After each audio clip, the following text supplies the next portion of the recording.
Imate tudi vi težave z radičem, nas so ga čez noč pohrustale srne. Srne so pogosto škodljivec v jesenskem času, kot vidim pa jim zdravilni radič tako paše kot nam, tako da nekaj so ga pojedle srne.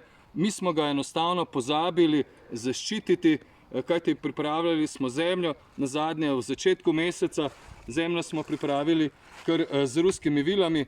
Zdaj je zemlja nekoliko vlažna, ampak vseeno poglejmo, kakšna je spodaj.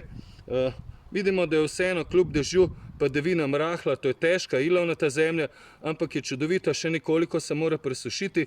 Vseeno pa jo jaz zdaj nekoliko pokrijem, da jo sonce ne zasuši. Kot vidite, sem travo nekoliko razgrabil, zato da v zemljo doteče več zraka. Sicer pa v tem času je treba biti previden, posebej z delom z ruskimi vilami. Delamo takrat, ko se zemlja ne prijema orodja ali obutve, tako da po dežju treba nekoliko počakati in v jesenskem času delati bolj potrpežljivo. Delamo takrat, ko zemlja dopušča, ne ko imamo mi čas. Tukaj pa imam še enega škodljivca, to je voluhar. Voluhar nam je pojedel korenine peteršilja.